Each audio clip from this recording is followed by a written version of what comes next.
An important consideration when developing your IEP goals is the type of classroom setting that applies best to your CTE program of study.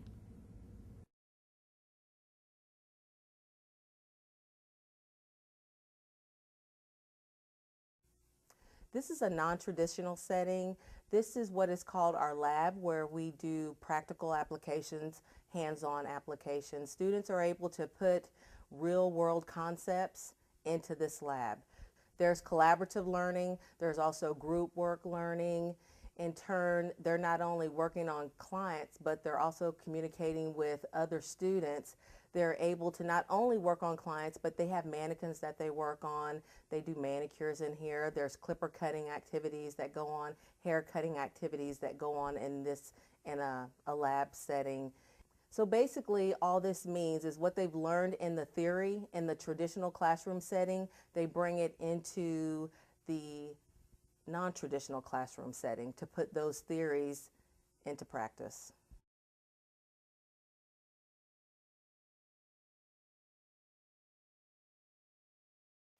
In a traditional classroom setting, what you usually have are students that are in desks that are all set up in rows, and they're just facing the teacher. The teacher is usually lecturing. They usually work alone. They don't necessarily work in teams. And it's usually like conversation with permission only. They have to raise their hand and be called on. And they do individual work. In a non-traditional classroom setting like mine, it's more of a computer lab. I have a U-shaped setting where the computers are all around the wall. I can stand in one position and just with an easy pivot see everyone's monitor. I can see if they're on task. I can check for understanding. The students also work in teams in a lab setting. They do talk. They don't have to wait for permission. It's also something that we can use lecture in there, but we might use demonstration. We might use videos. We might use step-by-step instructions that are written.